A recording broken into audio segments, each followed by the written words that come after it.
Los etruscos. De la hipótesis acerca del origen de los etruscos, es decir, la oriental, la continental y la autóctona de Italia, nos dice Blois-Cousin. Sobre los orígenes de los etruscos, los autores antiguos eran de una opinión casi unánime. Basábanse en el relato de Heródoto, el primero de los grandes historiadores griegos, sobre la llegada de los tirrenos a la Toscana. Según el escritor griego, una gran escasez de alimentos habría obligado a un pueblo de Asia Menor, los lidios, a expatriarse hacia Occidente. Esto habría ocurrido durante el reinado de Atis, hijo de Manes. El rey habría dividido a su pueblo en dos grupos y echaría a su suerte para decidir qué grupo se quedaría en el país y qué otro tendría que abandonarlo. Él mismo se puso al frente del grupo designado para quedarse, y al frente del que habría de partir puso a su hijo Tirreno.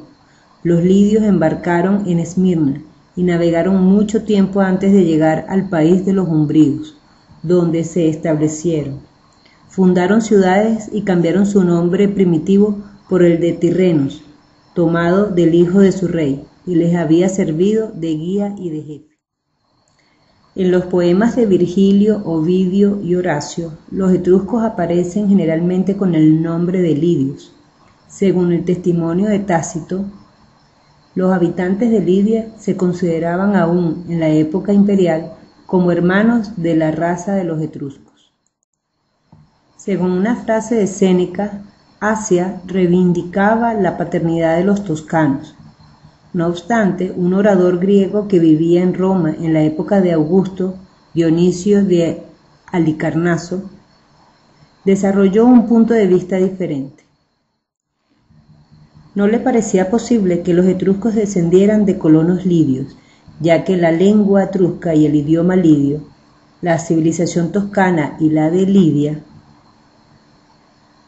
se le antojaban distintos. Para él, los toscanos representaban un pueblo muy antiguo, un pueblo indígena cuyo origen muy antiguo explica la singularidad de la lengua y de las costumbres. Así, a la tesis del origen oriental se oponía la de la autoctonía. La época moderna no ha llegado a una conclusión segura sobre este problema. La cuestión ha sido más bien oscurecida por una nueva teoría, concebida en el siglo XVIII, la cual le atribuye a los etruscos un origen nórdico. Según esta teoría, los etruscos formarían parte de los invasores indoeuropeos que se esparcieron por la península desde la Edad de Bronce. Pero son débiles los argumentos aducidos para dar apoyo a este punto de vista. Es sólo aparente la relación que une los nombres de recios, pueblos alpinos de oscuro origen, y los de Resena, etruscos. Las inscripciones etruscoides descubiertas en las regiones ocupadas por los recios son tardías y provienen de la huida hacia el norte en el siglo II, de algunos etruscos perseguidos por los celtas. Por lo tanto, el problema gira esencialmente alrededor de la hipótesis oriental y de la autoctonía. Los autores citados se inclinan visiblemente por la hipótesis del origen oriental, con base en argumentos de carácter cultural, aunque asientan esta afirmación que es una realidad todavía. La lengua etrusca sigue inexplicada en gran parte. Aunque el alfabeto usado por los etruscos es de origen griego, su lengua no está totalmente descifrada. Organización política y social. Los etruscos se agrupaban en ciudades-estados generalmente de carácter continental. Entre esas ciudades estaban Mantua y Verona, en Véneto, Cremona, Parma y Ravenna en la Galia cisalpina, Tirquina, Clusium, Velles, Bolsina, Volterra, Populonia en la propia Etruria, Capua y Nola en Campania. En cada ciudad-estado gobernaba Lucumón, especie de rey, asesorado por un consejo de ancianos o senado y por una asamblea popular. El lucumón ejercía su cargo en forma vitalicia y hereditaria. Las diferentes ciudades se agrupaban en una entidad muy parecida a una confederación que, por formar un conjunto de 12, recibía el nombre de Dodecápolis. No había capital determinada, aunque sí ciudades hegemónicas por razones religiosas principalmente. El marco social presentaba a los aristócratas, los hombres libres y los esclavos. Los aristócratas eran los únicos que tenían el derecho a ser lucumones o senadores. Los hombres libres asistían a la asamblea popular. Los esclavos eran prisioneros de guerra o deudores, carecían de derechos. La base de la sociedad era la familia, considerada ya en forma restringida, padres e hijos, ya en forma amplia, la gens formada por los padres y sus descendientes. Se sabe que la mujer tuvo especial posición dentro de los etruscos. Sobre esto nos dice Pericot Ballester: no se puede pensar en un verdadero matriarcado, como alguien ha sostenido, por el uso frecuente del nomen o incluso del pronomen de la madre en las inscripciones. Siempre predomina el patronímico. Lo que ocurre es que la mujer ocupaba en la sociedad etrusca un papel destacado y de mayor igualdad con el varón que en otras sociedades antiguas.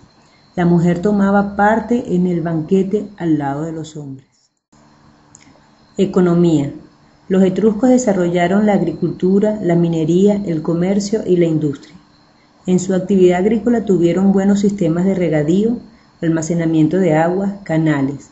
Cultivaron en terrazas. Sin duda tuvieron a su favor la fertilidad del suelo italiano. Desarrollaron el cultivo de los productos mediterráneos y de árboles madereros. Arte.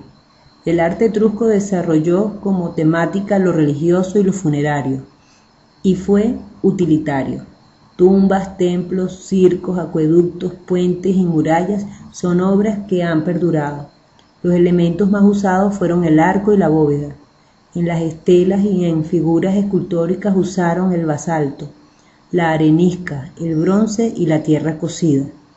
En la escultura se nota grandemente la influencia de los griegos en su periodo inicial, la rigidez de las figuras y la llamada sonrisa arcaica. Religión.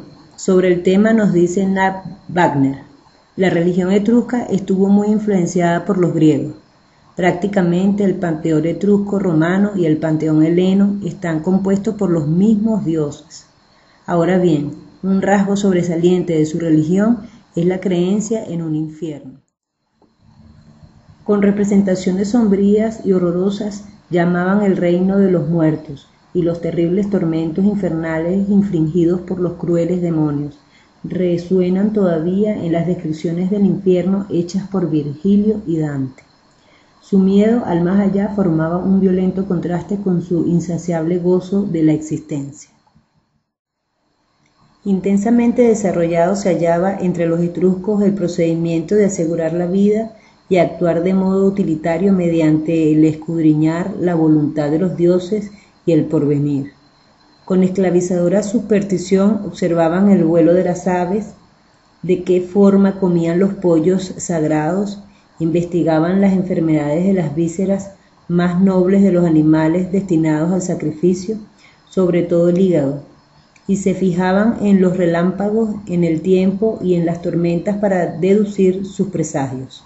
El arte de la adivinación se heredaba de padre a hijo por medio de la instrucción de las familias nobles.